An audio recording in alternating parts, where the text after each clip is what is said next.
Hello, and welcome to Blighty Day Fiance, the only reality TV recap podcast hosted by a married, heterosexual, transatlantic couple based in London.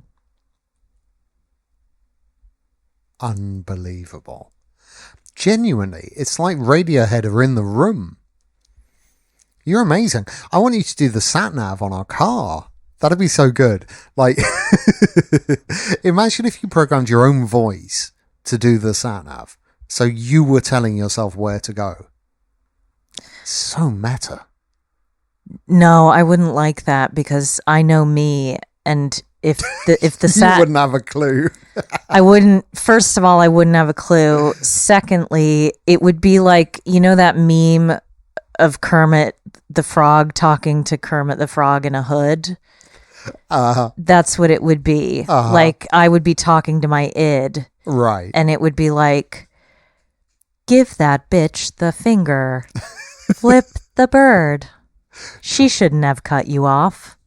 Drive off the road. I mean, that's bleak, but who knows what can happen with bleak Kermit. How you doing, my love? It's hot in the world. Alfie's just come in. Hello. What's up? Nothing. Off you go, then. Okay. Tie your shoe, or better yet, take them off, because we don't wear shoes indoors. It's best not to. The particularly lowliest among us, the real slime among us, keep our airport shoes on when we get into bed. I can't even, that's a bridge too far for me right now psychologically. I'm too fragile. Yeah, I can handle most of the things that Gino has done. But I think if Jasmine was going to break from anything, it's not the I need a peeler. It's that I got into bed with my dirty airport shoes on.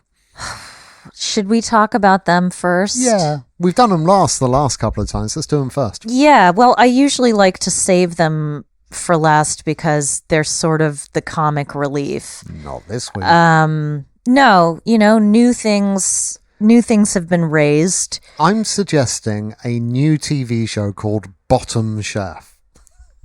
To find the most unpleasant person you can have in any kitchen, what would the prize be for Bottom Chef? I don't think that there should be a prize for Bottom Chef. I think there should be a punishment. Well, shit, who's going to go on the show? Like, you go on a show where if you win, you get punished. Yeah, but chefs, generally speaking, have that. And I don't mean this in a pejorative way, even though it will immediately sound like it. They have that sort of psychopath power that surgeons have, where they can just power through things. They won't mind the fact that they get punished if they win, because at least they've won. That's the sound of Inky's bone hitting the floor. Thank you, Inky. Yeah, exactly. So I think the punishment for Bottom Chef should be that you have to... Do you remember that movie that I couldn't watch, where like the people, it's some kind of prison and the people on the top level get to eat real food, and then whatever's left over has to go. There's a sequel coming. Oh God, there are enough awful things that happen in the world. Yeah. I don't understand why we have to imagine new ones. No. But that's what I think the punishment should be. I think they should have to eat. Idea. They have to do a real life, whatever that film was called. Yeah. Amazing. They should have to eat the leftovers of the leftovers of the leftovers of the leftovers. Unbelievable idea. Love it. Okay. Anyone from Bravo listening? If Andy Cohen's listening, this sounds exactly the sort of thing you commission. Yeah. Make it happen. We only want, how many % do we want? I don't know. I haven't gotten to that point in my legal training yet. Okay. Hey everyone, can I tell everyone the good news? In your world? In my world? Yeah. I suppose. Yeah. A bit shy. But go ahead. Our lovely Michelle, who studied law quite some time ago has just been accepted to do what is it exactly? You tell them. So even the qualification sounds boring, which is a great start. But here in the UK, you can be a barrister or a solicitor. So barristers are the ones that you see on TV that wear wigs and robes and are utterly fabulous. I won't go into why I haven't chosen that route. It's one of those things where it's like, unless you're actually interested, it's not worth me banging on about. I have chosen to be a solicitor, and hopefully, fingers crossed, a solicitor advocate, meaning that I can still do advocacy, but not in the way that a barrister might. You can do talking in court. Yes, exactly. Fancy. And when does that start? It starts in September. But we ain't going to stop this. No, not at all. If anything... But you're going back to school. I am going back to school. Big fancy lawyer school, a big fancy lawyer school. Yes, and I will be studying for a master's in legal practice, which will allow me to practice in other countries now, like America. Tell me, provided I pass the bar. When we watch a legal procedural on TV, yes. Is it going to make you even more unbearable? Make me unbearable? Well, if I venture to suggest anything on a matter of law, are you properly... I mean, you already go, who went to law school here? But now, I'm not going to have a leg to stand on. First of all, that's not the question I ask. The question I ask is, where did you get your law degree from? Which is a totally different question. Second, moreover... Yeah. We had a discussion the other day, and I realized... It was so good. On my own... One of the best moments of my life. On my own, I came to the realization that you arguing with me about procedurals is a way of engaging with me on a topic that I'm interested in. Well, the moment that I thought was one of the best moments of my life was when he went, I don't know, you might be right. Unbelievable moment for me. And that's all. You see, I'm lashing out with that baseball bat in the hope it might make contact with the ball and go out of the park. That's all I'm doing. Whack, whack, whack, whack, yeah. whack. But the important thing is, I think, particularly as a neurodivergent person, is that I was very set in the belief that you were challenging me on points of law in order to make me feel inadequate or to show me up. I'm just meeting you where you are. But you're meeting me where I am and showing an interest. What animal do you think that is on TV? I think we need to turn the TV off because you're too distracted. All right, that's enough chittering. Should we do a podcast? Yeah, we should. Gino. Patreon.com/Blighty Day. Blighty is spelled BLIGHTY. DAY. Yeah. Sign up for it. We've got good stuff. You can listen to all our episodes ad-free. Mm-hmm. You can listen to Royalty, which is where me and my colleague and good friend Elliot, who is a broadcaster and a former clerk of the House of Commons. So he's got a lot of insider knowledge into the British aristocracy, into the British government. Did we get any more news about that very exciting thing that might be happening with Elliot? We have not. Okay. Stay tuned. Yeah, stay tuned. We also do a program called Make Robin Watch This, working title, where we make Robin watch reality shows that I think he will hate. So far, I've been unsuccessful because he's liked everything I have made him watch. Rather like Norwegian death metal, I am fully aware that I can enjoy anything. I'm that kind of guy. I can enjoy anything. That is so untrue. It's so true. No, it is. It's true. I can enjoy anything. I just choose not to, right? I have these groundless prejudices because I know if I expose myself to most things, I can learn to love them. That's all I'm saying. By the way, Poodle's listening to this going, say more. Right. Yeah, that's true. I watched 2 episodes of Welcome to Plathville. Welcome to Plathville, and I wanted more. But we haven't had time to record the podcast yet because we've got Alfie all the time at the moment, and he takes a lot of parenting. Which is great, and we love it, but Yeah. yes. But it will come up. We'll try and do it at the weekend. Anyway, right, Gino and Jasmine. Right. So Jasmine apologizes to Gino. Pointlessly.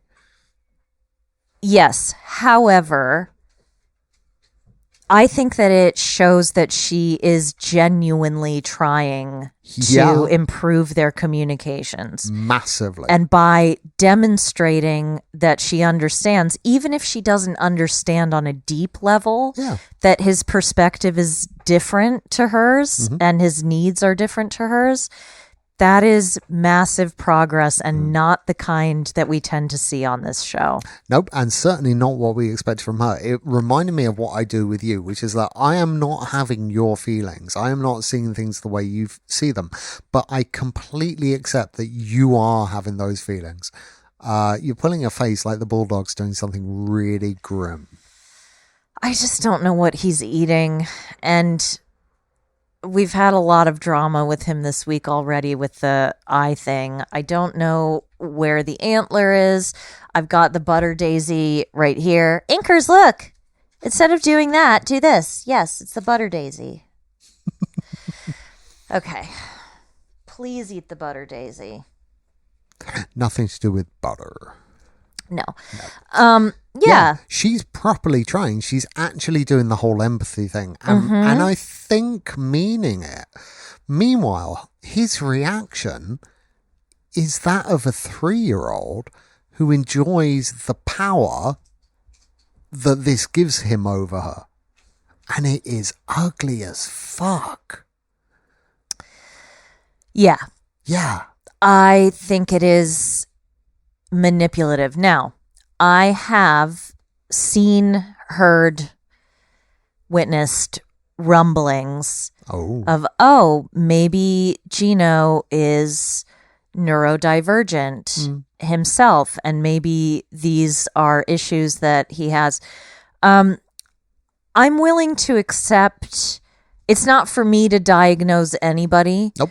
And it's not like, I think that without that knowledge, you have to assess it for what it seems, right?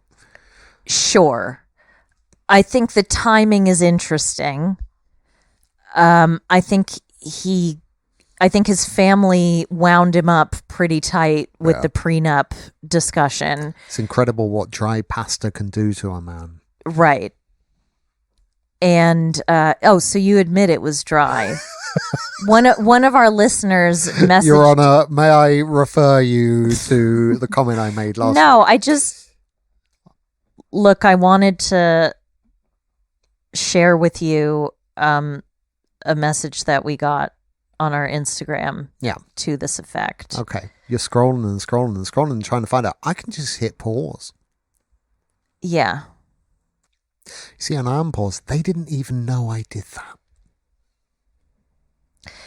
So Michelle P has written in to say, pasta was shit. Overcooked means mush. I bet they cooked it and then added sauce and cooked it more. Fresh pasta is so delicate. The pasta also looks like it was not properly kneaded before running through the pasta machine, because I noticed the uncle was breaking the noodles apart. If it was properly kneaded, when it comes out of the pasta machine, it can go right to the rack, and breaking apart is not needed at all. So thank you, Michelle P, for that contribution. And also, please come and live where we live and open a gluten-free Italian restaurant, because the one we had just closed down and I am gutted. I can't even go there. Let's not talk about it. I love that Anyway, in my opinion, now do I have Asperger's radar or something like that where I can tell when other people are? Sadly, that'd be called Astar, and no one needs that. No. Well, I don't know what it would be called. ASDAR? I don't know. Anyway, if it exists, I don't know that I have it, but I'm pretty sure he's just being an asshole. I think he's just being an asshole. He's exploring ways that he can stand up for himself that he can then minimize later when she reacts to it. Well, he's been told by his family, you got to stand up for yourself, right? Right. And so this is like the mantra in his head. And he interprets that to mean I can be a dick about anything. That's not what standing up for yourself means. You still got to integrate with the other person. What he's doing is what a toddler does when they explore boundaries. Yeah. Right? But he's acting up like a 3-year-old. He looks like a 3-year-old. That's the way he looks, like a very old 3-year-old. What's your opinion on cooking without the proper equipment? Who gives a fuck?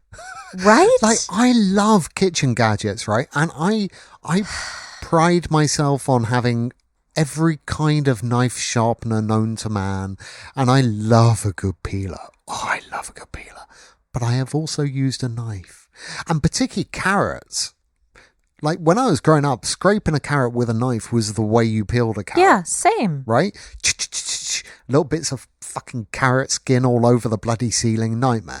But it's fine. It works, right? It's the shame in... You don't have it. You don't have it, so we don't cook is so ridiculous. Like, where's the MacGyver spirit? I've just spent so much of my life now in rented accommodation. Yeah. That I mean, obviously, after we got married, we got a lot more kitchen stuff. Well, when we got together, we had 2 of everything. And then, of course, the process begins of whose gets kept and whose gets chucked. And most of my stuff got chucked. I think that's fair enough. Mine was nicer because I had a very good wedding registry in my first marriage and I kept almost everything. Yeah, so did I. But I kept nothing. Right. Yeah. Look, come on. It's just peeling. I mean, the bigger question, the great mystery here is what recipe calls for a potato, a carrot, and a beet? Anything Polish. She is cooking Polish cuisine. Can I be candid here? I think the reason why Gino pulled this tantrum is he just didn't want to eat the vegan meat. I was just about to say that. Yeah. Yeah. Yes, that's exactly it. It was an Alfie move. Yeah. Yeah? Alfie does that all the time. It's not that I wouldn't eat it. It's just that the tools are such that I can't. We can't possibly cook this. They ought to be at a stage in their relationship where they can tell each other the truth without fear of, doing serious emotional harm. Now, what I will say is it was supposed to be like a romantic thing for her to cook him the food, right? Because he was already having a tantrum and she was like, look, just lie there and let me cook you dinner, right? I will just say, if she knows he's being a bit of a dick, make a mistake. That probably wasn't the time to try, I don't want to offend Michiganders here, but... Oh, I thought you said make a mistake. No. You said make a mistake. I mean, she did make a mistake. I was like, what? What? No, make him a steak. Like, I don't know how romantic it is to make someone eat something that they're not really into. Right? No. Particularly like vegan food or specialist food, Like, I don't like beans. Yes. Right? It's the texture. I can't stand beans. Most pulses, actually. If you said how romantic it is, I'm going to cook you a bean stew, right? I'd be like, that isn't romantic. That is a punishment. It's a real shame, though, because you don't like soups in general, and that's kind of the only thing I can make is... Hence the fact that I've become predominant cook, and that is good because I love cooking for you. Aw, Yeah, that's very sweet. that makes me real happy. But I just think, like, if genuinely this was a gesture on her part, she actually should have made something that wouldn't have given him the ick. Right. Yeah. And So a little bit from one pile, a little bit from the other pile. But then, given that she's done it, his compromise has to be to show the good grace not to behave like a 3-year-old.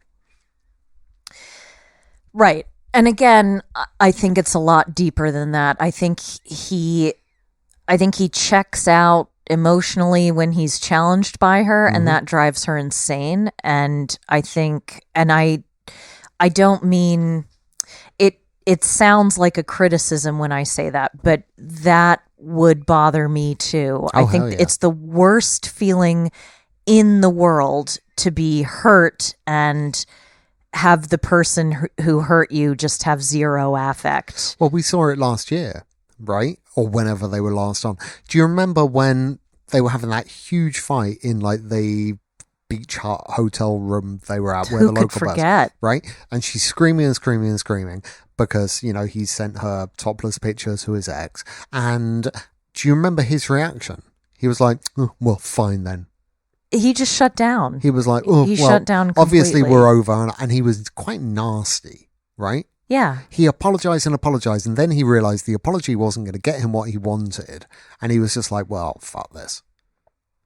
That's how he is. He's not a nice person. He's not a nice person. Certainly not in that situation. No. And I think in any relationship like that, you have to look at what both parties are doing to try to build a bridge. And I think, I know that she's not very popular, but I love Jasmine. And I think that she has bent over backwards to be more accommodating toward him. Bent over backwards and stuck 3 different sizes. Get one. Yeah, really sad. She's so, like, the whole point of this story is she's too good for him. But, like, every week we discover a new way in which she's too good for him. The sad thing is, like, she is a textbook example of sunk loss fallacy, right? She's like, oh, I know, but I love him. And what she's saying in that is, I've invested time and love in him, and I get my prize, right? And that just isn't the way the world works. You need to go, I invested my time and my love, and it didn't pay off, and so I need to reinvest my time and my love in someone else. Right. And I think that she can't be with somebody who matches her looks wise or lifestyle wise, because that would immediately make her feel insecure. Yeah. And I agree with that. Yeah. Yeah, like jealousy is going to be a big thing. She doesn't do that. Maybe she does. No, she doesn't. She doesn't. That's fine. But yeah, she is going to be like, yeah, she needs to be with a schlubby guy for sure. I mean, hey, if you're in the country, Jasmine, yeah, she needs to be with a schlubby guy who's older than her, probably. Fine, right? But also a really nice one. Yeah. She needs to be She with. deserves that. Yes. We all do. Yeah. Let's move on to Riley and Violet. So Riley's on the way to the airport, chatting to. I've missed whether that's a friend, just a sister, I an feel acquaintance. sister. I think sister. Yeah, something like that. He's leaving the PI for now. He's tabling that instruction. He has yet to instruct the private investigator. There's nothing shittier than thinking about hiring a private eye to spy on your partner and then going, well, it's not really worth the expense. That's somehow even worse. Is that what he said? I think that's what it is. Oh. Yeah. I think that I think production would have paid for that. I mean, they would love that. Can you imagine? They could set it to like music, couldn't they? It's just, yeah. Anyway, the less said about him and his attitude towards women, the better, because I'm not here for it. I think, again, I don't care what your past relationships have been like. If you have experienced infidelity or any of those issues, you need to deal with those issues before getting into another relationship and subjecting the new person to your old insecurities. Right. Okay? Totally agree. That goes for everyone who's ever on Love at First Sight. That goes for everyone who's on what's the blind thing with the pods? Love is Blind. Yeah, Love is and Blind. Married at First Sight is what you meant. Yes, it is. Yeah. That's right. But you know all those shows where people always go in with this massive trauma from the very recent past? Yeah. Yeah, don't go on those shows. The biggest compliment that Alfie has ever paid was today when he said that he doesn't worry about you and I and our relationship because we don't fight, which is hilarious because obviously we do. But when he doesn't listen to the podcast. But when we do argue, we are respectful toward each other and we listen to what the other person has to say. And I don't know about you, but I was really touched by that. I was too. The point is, we enter arguments, both of us, when we argue, we begin that process with an eye on the resolution. That's the point of arguing, right?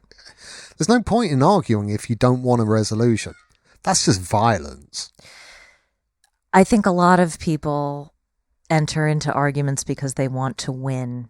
I hate winning. I like things being solved. I don't care who wins, right? Well, yeah, in that context, absolutely. Here he comes. All right. Trotting down the stairs. Anyway, Hey, we were just talking about you, Alf. We were saying how lovely it was when he said that we know how to argue and we do it well. Yeah, it's nice. Thanks, man. Right, bugger off. Yeah, I love that. All of a sudden, when he has an audience, it's what? I didn't say that. I'm not sweet and adorable. No. We had a lovely gathering, didn't we? Where some of our friends got to we did. meet Alfie. Yeah. Hey, if you're in the hood, if you're in old London town, drop us a line. We're good hosts. Well, are we good hosts? We're happy hosts. Yes. We might be terrible. We're enthusiastic. We're happy hosts. We might not be good at it. No. There's an open door. But we here. are enthusiastic. Come hang. Because we don't go out. I'm just saying we're homebodies, right? At the present moment in time, in my time of grief, yes. Yeah. It takes a lot of time to put on my mourning dress and veil. They're not going to want to come. And the atelier who Elliot commissioned to make my summer mourning gear is just very, very busy. Is it wrong that I find that erotic? What? Summer morning gear. You won't when you see the Queen Mother wearing it. Oh, fuck. I'll put it to you that Not way. that old dead Nazi. Anyway, Violet is sweet but strong. Primary school teacher who always gets what she wants. Yeah, never like it when people say that. She has 2 daughters with her ex who was unsupportive in every sense of the word, financially, emotionally, etc. Didn't know she was married to Gino. It's a bit harsh. She says, I don't want someone who will force me to live the way they want me to live. And that is where I don't understand why she is with Riley, because I think Riley is possibly one of the most inflexible people who has ever been on this show. Yeah, yeah. He might not be Jesse Meester level controlling. No, but in this house now, I'm just going to call, the things you use to change the channel on the TV or turn the volume up and down, the remote Riley. Okay. Yeah? That was belabored. You know that album by Joy Division? Riley. All right. So she meets with her... Riley Alt Delete. Quit Riley. You finished? Yeah. Okay. So she meets with friends to announce formally that she's dating Riley, and one of her friends is, I think, rightfully concerned that Violet dating someone who is picky, is a nitpicker, if you like, is probably not a great idea. Terrible idea. They are horrible. They're a horrible couple. It's quite hard to say that, horrible. You say horrible? How do we put the Jack in the Box back in the box? There's a lot of stomping. They won't hear it. All right. Because of the wonderful process well, that goes into this podcast. It's distracting for me. Yeah, there's a lot of this going on. Thump, thump, thump, thump, thump, thump. Up and down the stairs, gotta go up the stairs. I forgot something downstairs, gotta go back upstairs, gotta go downstairs. I just got the meanest mug. I know. We're in a lot of He's trouble. coming into teenhood. Oh, what have you got? Why are you looking at me like Pennywise? You're doing that weird eye thing. Because I heard what you said. You probably can't hear him. He's sassing. He's sassing with his little cute what little bit of hair. What did you come back down to get?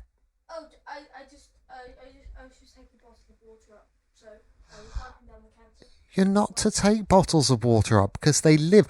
I hate your just listeners. Pause because nobody is interested. No, they're going to want to know All this. right. I found in his drawers 3 plates, 2 cups, a straw. They're just in his drawers. That is bad. Right? Even I don't do that. Right? Yeah, You got them out on display, but you don't stash them in the drawers. You've been hanging out there because there's aircon in there. And I did leave a plate in his room because he's got aircon in his bedroom. All right, off you go. Go away. All right. And stay there, please, just so we have a hope of getting this done, because I want to watch another episode of our program. Love you. Night-night. Bye. See you soon. All right. Yeah, look, Violet wants Riley to prove that he trusts her by not digging into the past and not asking about the past anymore. Not going to happen. Not going to happen. Saying that to him, right, is going to be like, well, what are you going to hide? Yeah, awful, awful, awful. Not looking forward to when they actually have their fights. Because neither one of them is charismatic enough to be funny in a fight, right? So it's just going to be ugly. I disagree with that. I think in the right relationship, Violet could be very compelling and interesting. Yeah, maybe. But this is not that relationship. No, I'm just not seeing that. But he's dry as a bone. He should look dry up. as a Gino pasta dish. He should look up Hazel. Yeah. Who. Or Munty. Is Minty. Munty. I like to call him Munty. Hazel, who is outshone by wallpaper. Yeah. She was drab.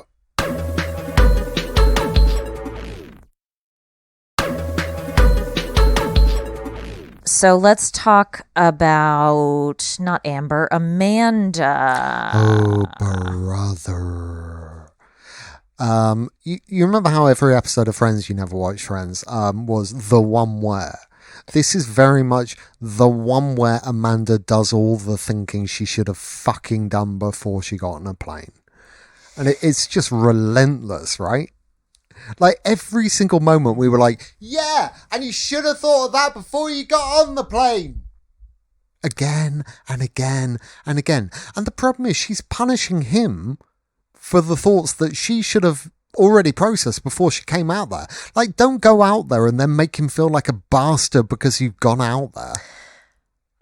But she's grieving. I feel like I'm hesitant to criticize Amanda without the caveat that I have behaved that way in a previous relationship, and possibly more than one previous relationship. Because you were trying to end it, but you didn't have the guts, or because that's just how you were? Did you want those relationships to last, or were you trying to sink them?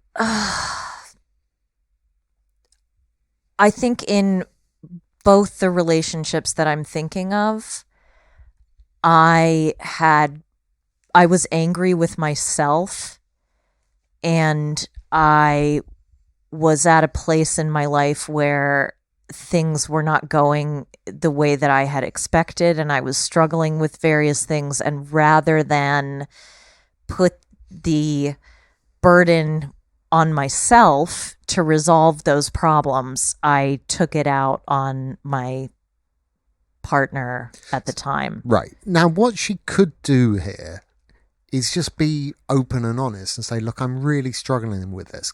Can you help me with that? Instead of being like quite confrontational and like using her pain against him, she could look for ways that he could help her. But the problem with that is he's clearly a child, and she doesn't have any faith at all that he can help her with that, because he probably can't. But I think you're right about the fact that he can't help her. Again, one of our dear listeners, I am sorry that I don't have the comment to hand, and I don't want to attribute it to the wrong person. But one of our dear listeners pointed out that while you and I were going back and forth, because you and I don't agree on Amanda and her motivations for doing what she's doing, the listener raised the possibility that this is a fear response, which I think is a very legitimate argument. When people are fearful, they do not tend to be vulnerable. They tend to stay in anger because that's safer and more comfortable. That's why the pug barks at everything. Sure. Not because she wants to bite everything, but because she's afraid that it's going to bite her. Now, I don't want to go over the details on a granular level, because it's too dark. But basically, Razvan wants Amanda to be present and live in the moment and focus on their relationship. And Amanda realizes, perhaps too late, that she has put herself before the well-being of her children. Yeah, she is in the moment. It's just the moment 6 months ago when her husband died. Yeah. Right? I think that's legit. Yeah. He gives her a key. That has not gone down well in the past. CF Tom and Darcy. Yeah.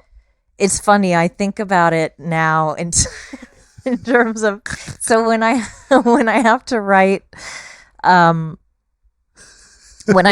legal briefs, I constantly have to cite either like the relevant authority or like basically the piece of legislation that I'm relying on, or the case that I'm relying on that has set the precedent for whatever that law is, right? In the case of Tom versus In the case Darcy. of Tom, well, so you don't say versus in this country. We say and, which is weird. Yeah. Sounds like they're doing it together. Yeah. And in a way, aren't they? Well, particularly They're doing a law thing together. Particularly in family law proceedings, it's initials. So it's always like K and K or P and P regarding a child or something like that. So it's quite, anyway, interesting to me, but probably not to anyone of you. I'm fascinated. But yes, keys to the house. Usually not as good as a ring. I think it's quite romantic, but also a bit weird, because she's staying with him for 3 weeks. It ain't gonna be 3 weeks. She's like, can we negotiate this down to 3 minutes? But I can't think of any time that she's going to go back to his apartment without him. Unless he's saying, I'm going to piss off with my mates because you're really no fun. Just let yourself in. I think it was just a gesture to say like, and I actually... You know, if you live in the same place, having a key to the other person's apartment, that's romantic. If you are visiting them, having the key to their apartment means they're going out without you. I don't know. I think gifting it is sort of like saying you always have a home here. I know. But I don't think that that's the way that it gets interpreted. Now, I've reflected on this. And even though I really didn't like him at first and felt like, and I still don't love him. Nah, he's a bit of a dick. As young people very often are. Maybe, but I also think that he believes what he's saying to her. I don't think that he wants to be. Yes. Yeah. Yeah. I don't think that he is being willfully deceitful in any way. No, I don't. And I don't think that I also don't see him shying away from difficult conversations. What became Oh, no, I was just going to say, the moment when he was like, I will be hurt if you leave early, but okay, I get it, was very, quite sophisticated, actually. Not to hide the fact that you'll be hurt, to have the level of candor. It takes actually quite a strong person to say, that will hurt me, but it's okay. I think so, too. I thought it was pretty damn mature. I thought it was too. And look, the fact of the matter is there's no way that he can, and I hate to be all, I am a mom, I'm the only kind of mom, and you'll never understand, 'cause you'll never be a mom. But he can't understand what she's going through. No. As a mother, as a widow, right. As a human going through a devastating experience, he's not dealt with that level of tragedy, and one cannot overstate the effects this has on these children who I think are trying in their own way to share their experience with him. Yeah. Expecting that he's going to be a part of their lives. Now, in that way, and he can't be, of course, because it would be insensitive for him to get involved in their grief. No, but I believe wholeheartedly that Amanda has sold him a lie that she'll go visit him and then he'll come visit her and they'll play happy families. Yeah. So I mean, he seemed genuinely shocked, like, but we spoke about this. Yeah, of course they did. And of course, she built castles made of sand or castles in the sky or whatever. The house of sand and fog. She built an imaginary thing and gently persuaded him into believing in that future. Yeah. And I'm sure off camera, she said things like, oh, when you get here, you can get an agent and you can do so much. And so All right. So the big problem here is that she's been quite mean to him, going, stay away from my kids, essentially. I can't have you around. And like, we're screaming at the TV. So why did you have him on all the video calls? Mm-hmm. Right? You did this, not him. Right. He's just continuing the thing that you wanted him to do. And I think the reason that it rubs up badly is that there is a feeling, and I get it, grief is awful and we can't control it, but when you weaponize your grief in the way that she kind of is doing, I can understand that, right? We all lash out when we're suffering that much, but it's really hard to watch. And this guy is not in so deep that, to be fair, he should have to accept that. I agree completely. I think that yeah, when you've known someone for a while and they've become your rock, Yeah. then You can be as much of a prick as you want when you're Sure. suffering like that. And maybe what we're seeing as well is her entering the anger stage of grief. Yeah. But she needs to process that, ideally with a therapist, but also like please Or with a guy in Paris. Yes. Just fuck it out of her system. Through the best sex she will ever have in her life. Right. She won't know his name. She'll never be able to find him again. And it's better that way because... Don't try and have a relationship with the guy you fuck to get over a heartbreak. Yeah. Don't do that. All right. Very quickly, let's go to this overly long episode of Catfish known as Tyree. Poor Tyree. First of all the sympathy in the world for the position that he's in, you know, taking care of his mother by himself and not being able to work and not having much of... That's what makes this really hard to watch. Yeah, exactly. He's a very... It seems like a very nice and certainly generous and selfless young man. And it's just heartbreaking that someone would take advantage of that kindness. And I don't understand how these people live with themselves. Forgive the noise Desperation from the bulldog. Yeah, but basically... Which is established, right?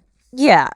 He reads an email from the person who pretended to be Carmela, whose name is maybe Christian, if I remember correctly, saying, I'm sorry, I lied, words to the effect of, I'm sorry, I've been lying to Tyree for 5 years. I feel bad, but I really needed the money. I can't be with him. I do love him, but I can't be with him. And his response is kind of like, oh, she said she loved me. Yeah, it's not really what you were expecting. There are a number of, again, the bulldog at this point has got a rubber ball in his mouth, which means the chaos will happen. There are a number of things this could be, right? Do you want to hear all the possibilities? Let's drill through them. Whoa! Just pinged it right at the teeth, right at poor Tyree. Yeah. Yeah, hit him right in the face with that rubber ball, didn't you, Shmoo? There are a number of things that could be going on here. Theory number 1. Carmela was real. Someone hacked her accounts and has taken over, and we're going to find the real her, and there will be a woman called Carmela happily ever after. Theory number 2. Carmela was real, decided that she didn't want this relationship to go anywhere, and has actually asked some guy to come along and basically break up with him in a really weird way on her behalf. Theory number 3, it was this guy all along. Yeah, that's the most likely theory. Theory number 4, oh God, I don't know. Like, whatever's going on, I had a few. Whatever's going on here is kind of hard to watch. I'm not really sure what this is. I feel sorry for the guy, but I'm not sure if I should feel sorry for the guy. And it feels like a holding pattern. And is this even the right show? And it's all very weird. So look, I'm sure we'll get more from them, but I found this all kind of odd, and I might just be getting to the point where I'm not feeling so sorry for him because it's just weird to watch. Right, next. Right, let's move on. Last, but certainly not least. Might be least. Nicola and Misha. So we've been waiting to meet these. And they are a stone cold, drop dead, 90-day classic. Are they not? I mean, you know, I think they're the comedy light relief for the season. This is new, you know, and it is new. It's as new as her devotion to the Catholic Church after a spiritual awakening in which she was hoovering the front room, or vacuuming, the front room in the nude. She mistook... Was she in the nude? Well, she said she saw 2 giant suns Oh God, in are the you window. thinking it was just her tits reflecting? Yes, definitely. Okay, yeah. I'm not saying she did not in that moment have a spiritual awakening. What time of day was it? Were the curtains? Well, I guess the curtains weren't drawn, but yeah. Look, What was the lighting in the room? if you guys want me to make a diorama of how this could have happened, I could. But think about Are we doing a grassy knoll thing here? think about a room that has Yeah. like two windows on either side Yeah. that face each other. Okay. Okay? Yeah. And one side of the house is like dark Yeah. or in shade. Yeah. And the other side, the sun is coming in like full beam. And maybe because it's the day that she's cleaning, maybe the window's fogged up, maybe the window, is a bit dusty or whatever. And so she's seeing the light and her And reflection of the boobs at the same time. Sorry. So one of the suns is actually the sun, and the other sun is one of her boobs. Possibly. That's one theory. How far apart are her boobs in this moment? I mean, I guess it depends how vigorously she was hoovering. I haven't put that much thought into it, admittedly, but Did the suns jiggle? that was the first. I don't know. That's what came into my head. I'm not. Look, obviously, she is a very devout and pious woman, and this is the life that she's chosen for herself. I don't know whether the decision she's making about her relationship is the right one. But I'm not going to pass judgment on whether this religion is the right one for her. No. I will say that as someone who was raised in the Catholic Church and later identifies as Jewish. Absconded from the faith. Yeah, but even then there are bits and pieces of Catholicism that I keep with me because it's part of my heritage. It's part of my Yeah, and I'm the flip reverse, right? As you know, not that I've embraced Catholicism, but I do have a very quite intense emotional connection to Catholicism. Of all of the kind of major branches of religion, it's the one that hits me the hardest. Like, take me to Venice or Rome, put me inside a church, and I will just weep. Yeah, and how could you not? Right? Catholicism hits me hard. I don't believe in God, but if I did, I would worship that God with a shitload of gold. I think some of the most, I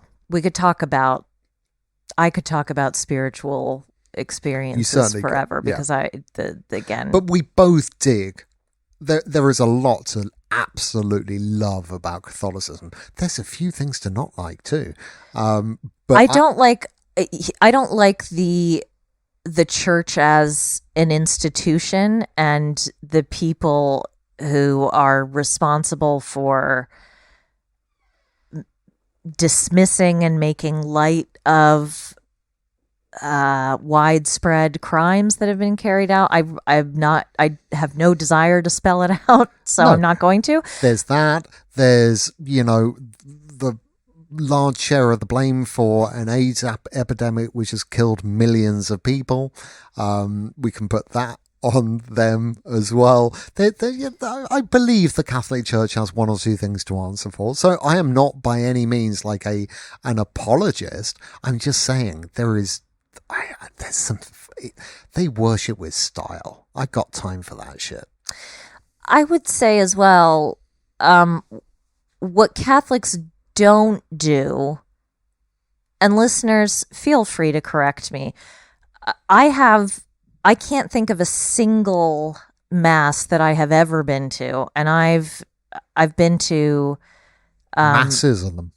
I've been to masses of masses all over the world. I have yet to come to one where there's that sort of evangelical flavor of rhapsodizing. Yeah. That's not the Catholic And way, kind in of my swaying. experience. No, I mean, we almost pride ourselves on how solemn and serious we are. Yeah. Yeah. Yeah. We don't do all the bells and smells for nothing. We're compensating for the fact that, It's somber shit. yeah. So she's really into it. The interesting, we'll get to him in a minute. Her two daughters, like I am a sucker for teenage kids on these shows who have got their heads screwed properly on. Right? They are always my favorites. I remember last year's 90 to Fuck, and Emma, I want to say Emma, her daughter. her daughter, who was smart as shit, right? Yeah. She had it together. But these two girls sort of reminded me of her a little bit. They were like, they weren't criticizing their mum. I mean, they know their mum's crazed. They weren't criticizing her, though. They were like, you do you, girl, and that's cool, and we support that, and fine, be with your fish man. But, but he's not going to tell us how to live. And where it sort of crossed from comedy to tragedy a little bit was her basically saying, what you are telling me you are afraid of is real and it will happen, and I'm not sure there's anything I can do about it. And just, that's like telling a child, oh yeah, there is a monster in your closet and it will kill you tonight. I found that some of the most upsetting parenting I have seen on TV for a long time. Well, I listen, I could be wrong. They're 17 and 19. I don't know that they do live with her full time. I don't know that they're still. I don't think they're gonna stay living with her if they do. No. I think they were saying, because we're gonna fucking go live with Dad. Right. Yeah.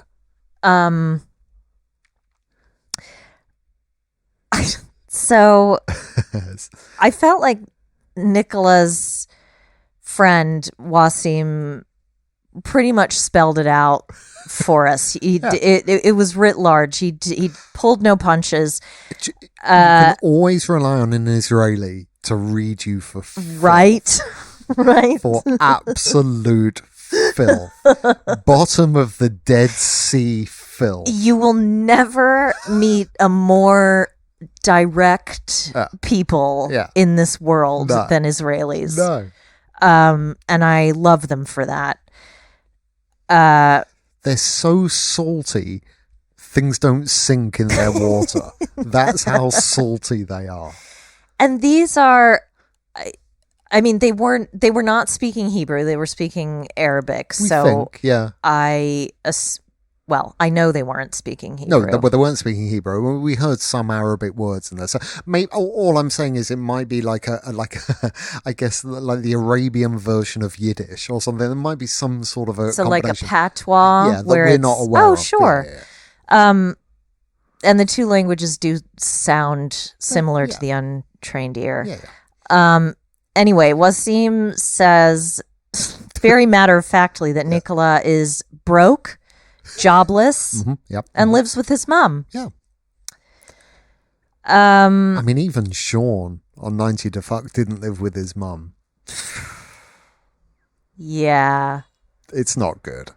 Fortunately, though, he is extremely good looking and charming. Oh. I think that's a joke, right? Right. I can't tell if you're trying to be generous. No. Look, he literally has nothing. And look, she is a handsome woman. I'm not sure she's weathered terribly well for her years, but she reminded me a bit of Jen, who we just saw on Toe. They got that same voice. It's quite sexy. She's artificially enhanced in many ways. It's that news anchor kind of vibe, right? It's not my thing, but she's a handsome woman.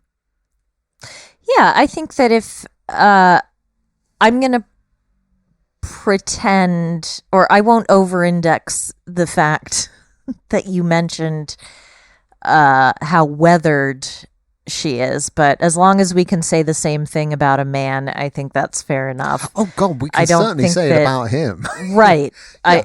I think what we can aspire to do is not use gendered terms for For looks, Right. I don't think the word that is a gender. no, I don't.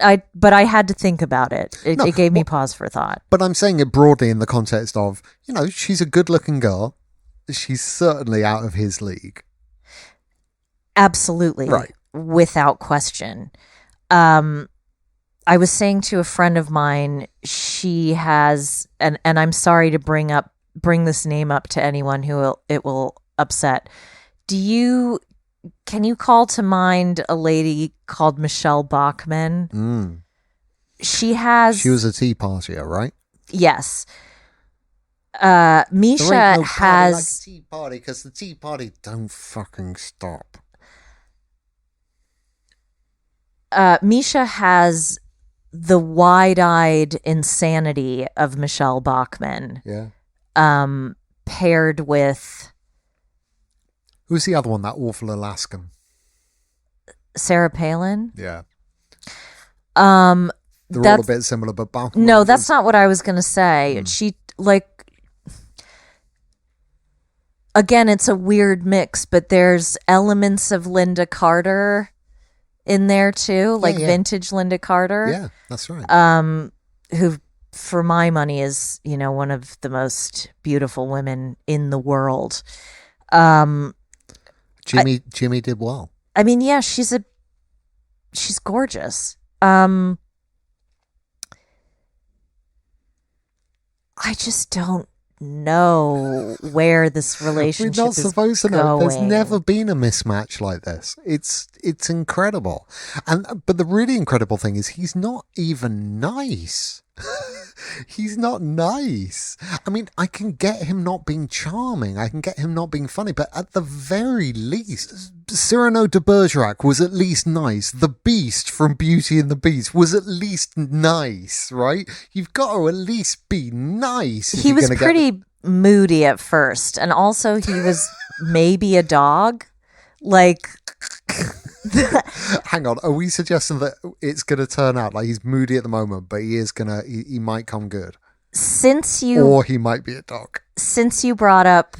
Tick's like, what's wrong with dogs? Since you brought up Cyrano, yeah. I'm afraid I'm going to have to play this clip. Or Serrano, as we say.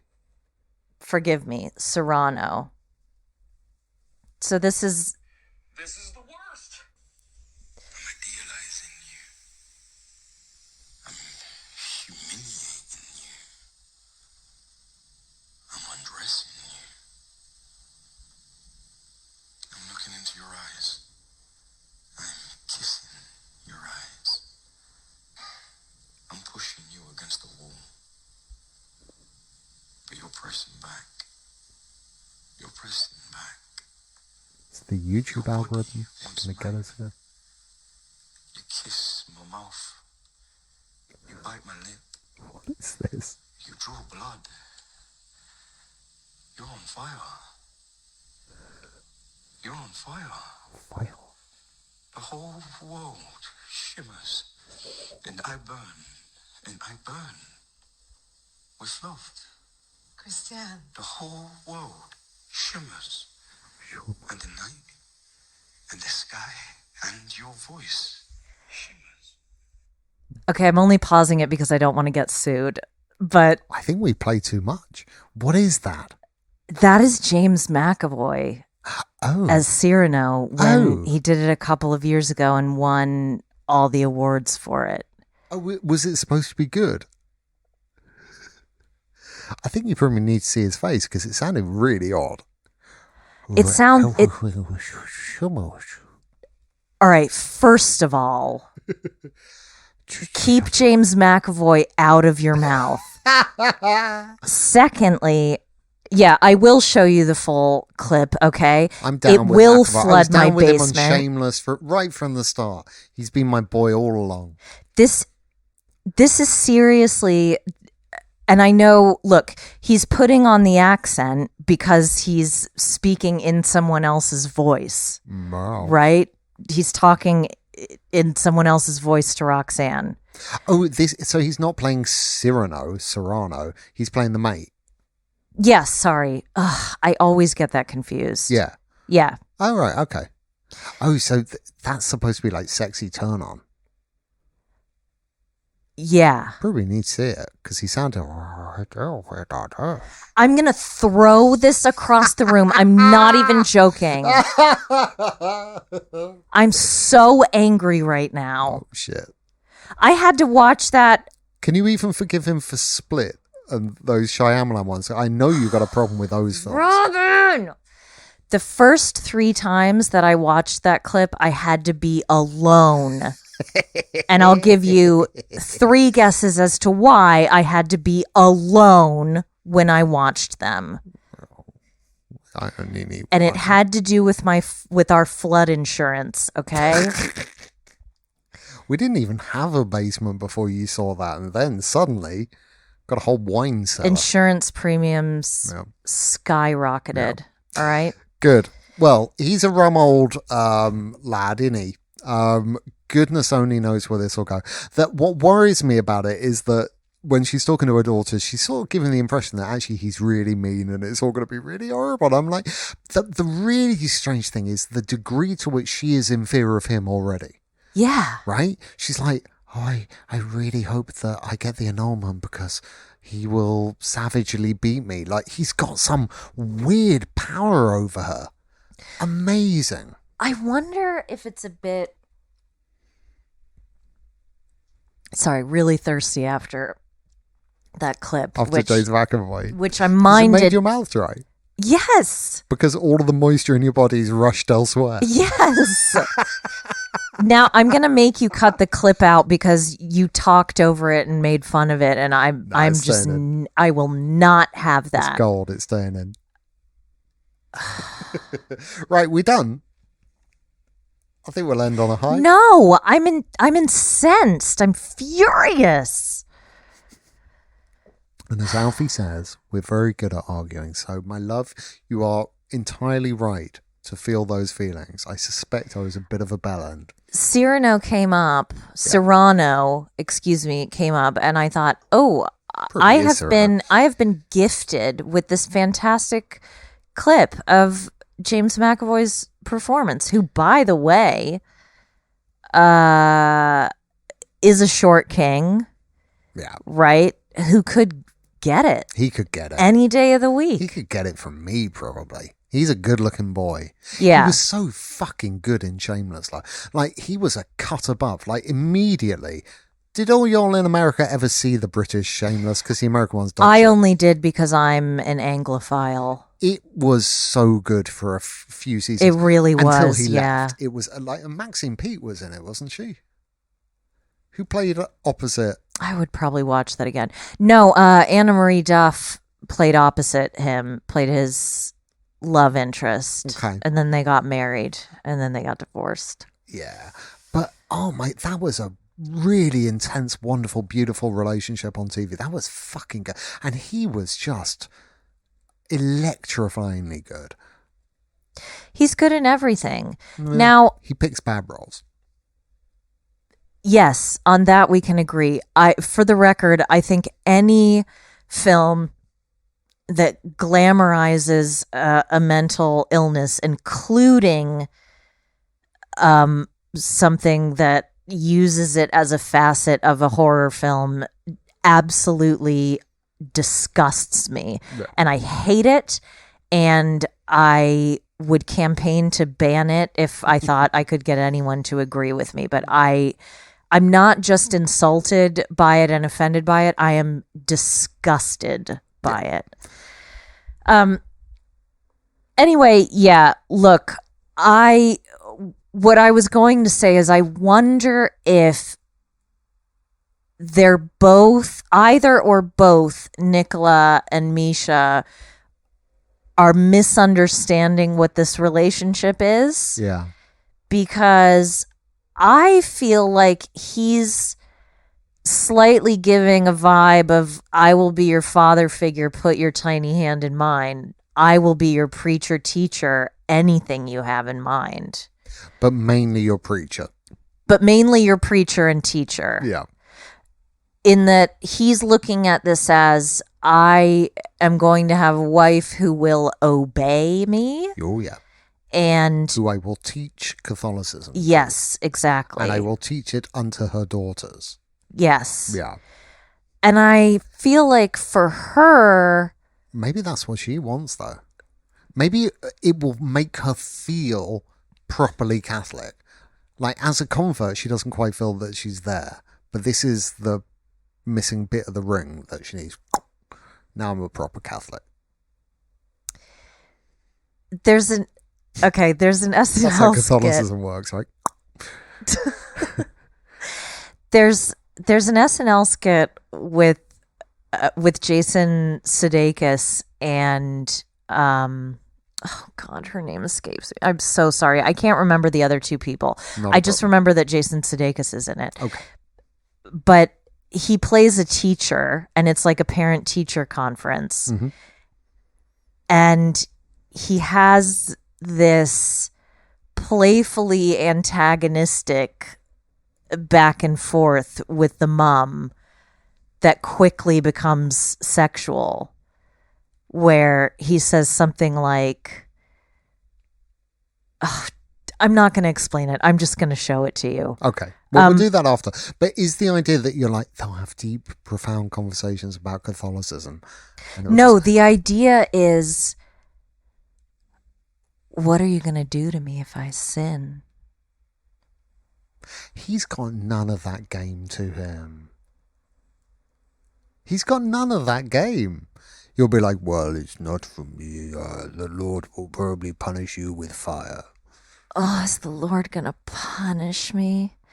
Am I going to have to get on my knees?